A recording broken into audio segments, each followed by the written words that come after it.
Hello dear students and viewers, welcome to my channel. Today in this lecture I would like to explain another very important topic, that is Bohr's effect. As we know that in the earlier lectures we are going to explain about the oxygen hemoglobin dissociation, in which we have to explain about the partial pressure of oxygen. Today we are talking about the partial pressure of carbon dioxide, and when we are going to study about the partial pressure of carbon dioxide, then we study a very important phenomena that is known as Bohr's effect. Now let us move forward. Bohr's effect. Partial pressure of carbon dioxide also determines, जो partial pressure होता है किसका, carbon dioxide का, also माने भी determine माने होता है निर्धारण करना. Partial pressure of carbon dioxide also determines the equilibrium. जो पार्शियल प्रेशर, जो कार्बन डाइऑक्साइड का जो पार्शियल प्रेशर होता है, वह भी ऑक्सीजन हीमोग्लोबिन इक्विलिब्रियम को निर्धारित करता है. कार्बन डाइऑक्साइड का पार्शियल प्रेशर, दूसरे शब्दों में कहेंगे कार्बन डाइऑक्साइड का पार्शियल प्रेशर भी हीमोग्लोबिन ऑक्सी हीमोग्लोबिन इक्विलिब्रियम को निर्धारित करता है. The dissociation of oxy haemoglobin, यहाँ रिएक्शन देखिए, Hb+O2 बनेगा HbO2. एसोसिएशन होगा तो लंग्स में होगा, लंग्स की एल्वियोली में होगा, और डिसोसिएशन होगा तो टिश्यू में होगा. ठीक है. The dissociation of oxy haemoglobin is totally depends upon the partial pressure of carbon dioxide.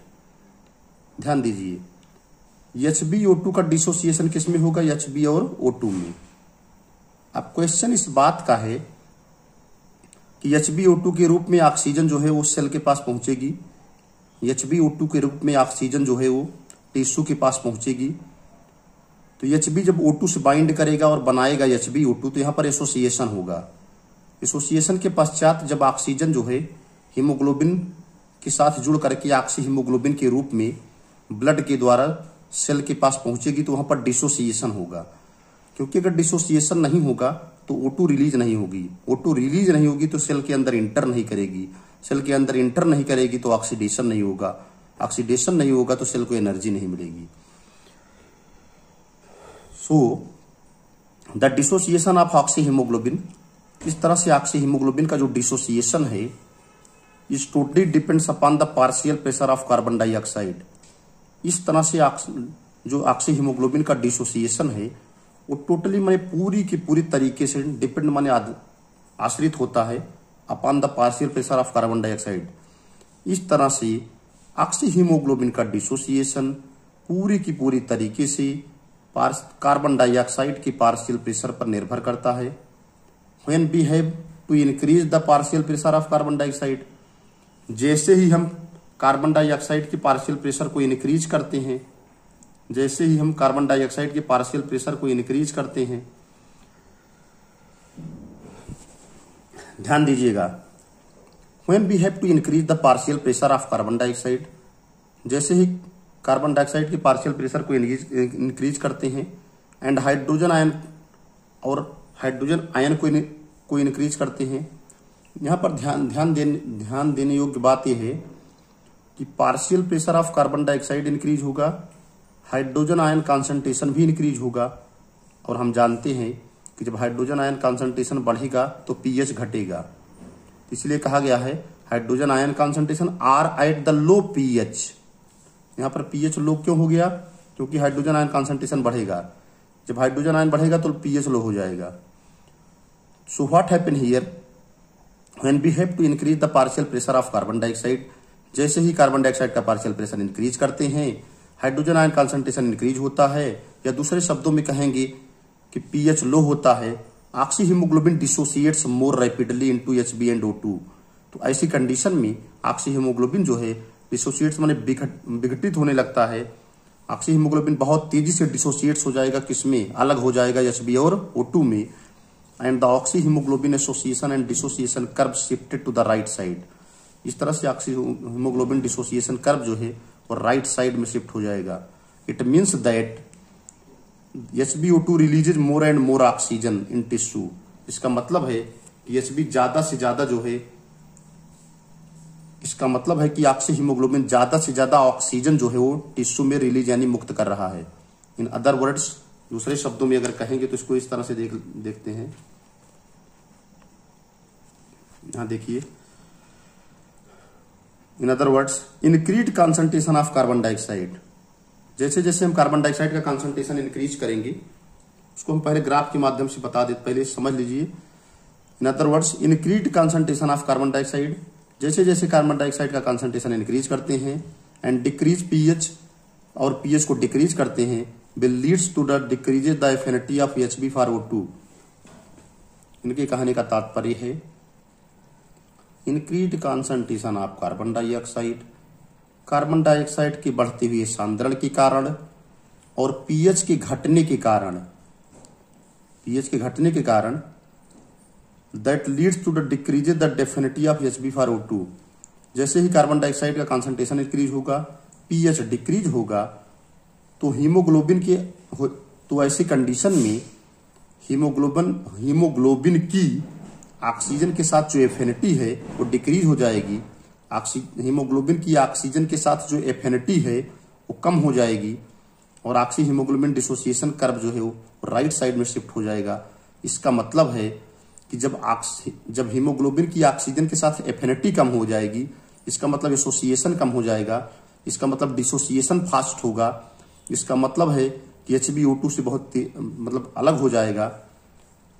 कुल मिला करके एक लाइन में समझना है कि जब कार्बन डाइऑक्साइड का कंसंट्रेशन इंक्रीज होगा और पीएच डिक्रीज होगा तो हीमोग्लोबिन की ऑक्सीजन के साथ एफिनिटी कम होगी, अथवा दूसरे शब्दों में कहेंगे कि ऑक्सी हीमोग्लोबिन डिसोसिएट हो जाएगा HB और O2 में, और ऑक्सी हीमोग्लोबिन डिसोसिएशन कर्व जो है वो राइट साइड में शिफ्ट हो जाएगा।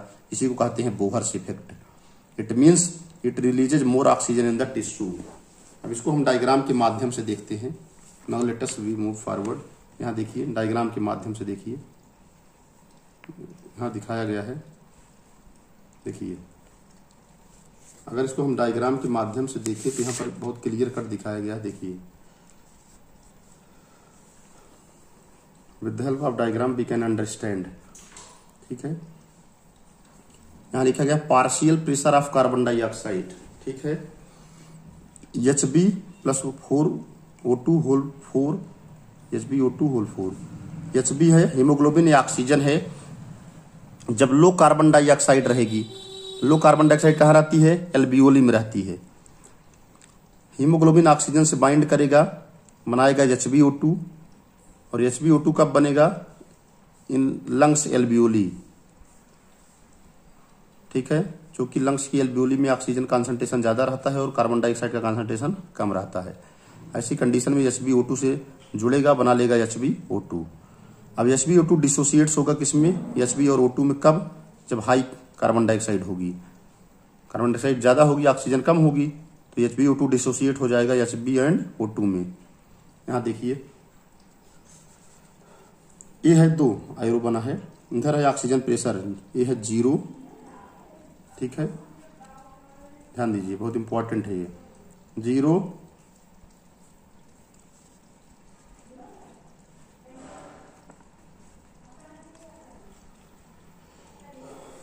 20, 40, 60, 80, 100, ये है ऑक्सीजन प्रेशर, ये ऑक्सीजन का प्रेशर है। इधर देखिए 20, 40, 60, 80, 100, ये है परसेंट सेचुरेशन ऑफ हीमोग्लोबिन। यानी अगर ऑक्सीजन का प्रेशर इतना रहेगा तो कितने परसेंट जो है HbO2 से सेचुरेट होगी। इसको भी इसके पहले हम जस्ट इसके पहले वाले वीडियो लेक्चर में हमने बताया है पार्शियल प्रेशर ऑफ ऑक्सीजन में, कि ऑक्सीजन का जब पार्शियल प्रेशर 100 mmHg हो जाएगा तो 97% ऑक्सीहीमोग्लोबिन सेचुरेशन होगा, 97 के आसपास। लेकिन हमको आज बात करनी है कार्बन डाइऑक्साइड की, तो यह percent saturation of haemoglobin, percent saturation of HbO2। तो जब 100 mmHg जो है O2 प्रेशर हो जाएगा तो 97% जो है वो HbO2 सेचुरेशन होगा। लेकिन यहां देखिए, लेकिन अगर हम कार्बन डाइऑक्साइड के कंसंट्रेशन को इंक्रीज कर दें, यहाँ देखिए, यहाँ 20 mmHg, यहाँ किसका है 20 mmHg कार्बन डाइऑक्साइड का प्रेशर है। दूसरे में देखिए नंबर 1 है 20 mmHg, नंबर 2 क्या है 30 mmHg और नंबर 3 पे क्या है 40 mmHg। तो जैसे जैसे ये तो एक सामान्य सिचुएशन है कि अगर इतना प्रेशर रहेगा तो कितना सेचुरेशन होगा, ऑक्सीजन का प्रेशर 20 रहेगा तो कितना परसेंट सेचुरेशन होगा, 40 रहेगा तो कितना सेचुरेशन होगा। लेकिन इसी बीच अगर हम कार्बन डाइऑक्साइड के कंसंट्रेशन को इंक्रीज कर दें तो जो ये सेचुरेशन ज़्यादा हो रहा है वो घट जाएगा, यानी कार्बन डाइऑक्साइड जब बढ़ेगी तो परसेंट सेचुरेशन भी डिक्रीज होगा। एक लाइन में समझिए कि जैसे जैसे कार्बन डाइऑक्साइड का कंसंट्रेशन इंक्रीज होगा 20 से 30, 30 से 40, ये जो ग्राफ है देखिए एरो लग गया है ना, ये किधर जा रहा है, CO2 प्रेशर, जैसे जैसे CO2 का प्रेशर इंक्रीज होगा graph shifted to the right side. तो ग्राफ शिफ्ट हो रहा है राइट साइड में, इसका मतलब क्या है, यही बोहर्स इफेक्ट है, यही क्या है बोहर्स प्रभाव, यही है। बोहर के अनुसार क्या होता है, जैसे जैसे बोहर्स इफेक्ट में क्या लिखा गया है, बोहर्स के आधार के, बोहर्स इफेक्ट में यही है, ठीक है, बोहर्स इफेक्ट में यही बताया गया है, ठीक है, कि as we have to increase the concentration of the carbon dioxide oxyhaemoglobin dissociation occurs, or you can say oxyhemoglobin dissociation occurs rapidly. It means oxyhemoglobin releases more and more oxygen in the tissue according to Bohr's effect. Bohr's प्रभाव के अनुसार जैसे जैसे carbon dioxide का concentration बढ़ाते जाएंगे ये जो कर्व है वो राइट साइड में शिफ्ट हो जाएगा। इसका मतलब ये होता है कि आप HbO2 जो है, यहां से देखिए ऊपर से, HbO2 जो है वो ज़्यादा से ज़्यादा हीमोग्लोबिन और ऑक्सीजन को रिलीज करेगा। नीचे वाला एरो देखिए, इसका मतलब ऑक्सी हीमोग्लोबिन जो है बहुत तेजी से डिसोसिएट होगा किसमें, HbO2 में, due to the Bohr's effect. So according to the Bohr's effect, ये तो एक नॉर्मल बात है कि O2 प्रेशर है, परसेंट सेचुरेशन है। मेन स्टेप यहाँ समझना है, when we have to increase the concentration of the carbon dioxide from 20 to 30, 30 to 40 mmHg, then we have to observe that this graph is shift to the right side. It means that the oxyhemoglobin releases more and more oxygen rapidly. इसका मतलब है कि oxyhaemoglobin बहुत तेजी से haemoglobin को oxygen से अलग कर रहा है। It means oxyhemoglobin releases more and more oxygen after their dissociation, and this oxygen will be reaches to the tissues. तो इस तरह से ऑक्सीजन टिश्यू या सेल में एंटर करेगी, वहां पर उसका ऑक्सीडेशन होगा। So this process is known as Bohr's effect. इसी को बोहर्स प्रभाव कहते हैं। बोहर प्रभाव का यही मतलब है कि जैसे जैसे कार्बन डाइऑक्साइड का कंसंट्रेशन बढ़ेगा, पीएच लो होगा, हाइड्रोजन आयन कंसंट्रेशन बढ़ेगा, टेम्परेचर बढ़ेगा, 3-4 चीजें यहाँ जुड़ती है। कार्बन डाइऑक्साइड का कंसंट्रेशन बढ़ रहा है 20, 30, 40, पीएच जो है लो होगा, हाइड्रोजन आयन कंसंट्रेशन बढ़ेगा, टेम्परेचर इंक्रीज होगा। ऐसी कंडीशन में ग्राफ जो है राइट साइड शिफ्ट होगा। इसका मतलब है कि HbO2 जो है बहुत तेजी से Hb और O2 को डिसोसिएट्स करेगा, अलग करेगा, और बहुत तेजी से ऑक्सीजन रिलीज होगी जो सेल में एंटर करेगी।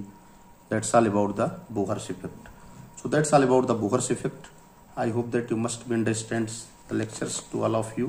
अगर किसी को कोई समस्या होगी तो कमेंट बॉक्स में लिखिएगा। मुझे पूर्ण विश्वास है कि लेक्चर आप लोगों को समझ में आया होगा।